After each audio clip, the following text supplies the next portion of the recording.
अमरावतीत सध्या चाललंय काय याचा भल्याभल्यांना प्रश्न पडलाय। भाजपनं रवी राणांच्या स्वाभिमान पक्षाशी युती केली खरी, पण 87 जागांसाठी दोन्ही पक्षांनी मिळून 104 उमेदवार निवडणुकीच्या रिंगणात उतरवले आहेत। त्यात युवा स्वाभिमाननं भाजप उमेदवाराविरोधात सुद्धा उमेदवार दिलाय।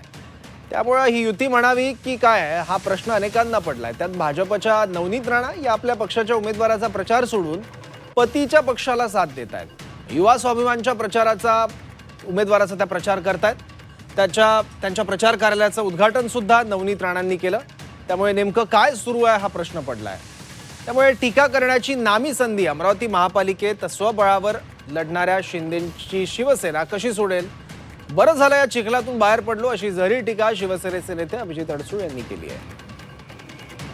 काही कारणामुळे युती झाली नाही आणि त्या ठिकाणी काही दोन पक्षांची युती झाली युतीमध्ये, परंतु तरी सुद्धा एकमेकाच्या विरोधामध्ये त्या ठिकाणी उमेदवार टाकले गेले। बरं झालं आम्ही त्या चिखलातून बाहेर निघालो।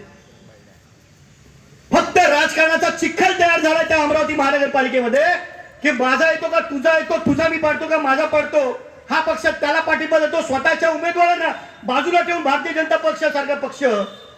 म्हणजे खरं मला लाज वाटते ज्या ठिकाणी या देशाचा पंतप्रधान त्या भारतीय जनता पक्षाचा आणि तो एका छोट्या पक्षासाठी आपल्या दिलेल्या उमेदवारांची उमेदवारी मागे घ्यायसाठी पत्र देतात। याच्यापेक्षा लाजिरवाणी गोष्ट होऊ शकत नाही। बरं झालं आम्ही त्या चिखलातून बाहेर निघालो।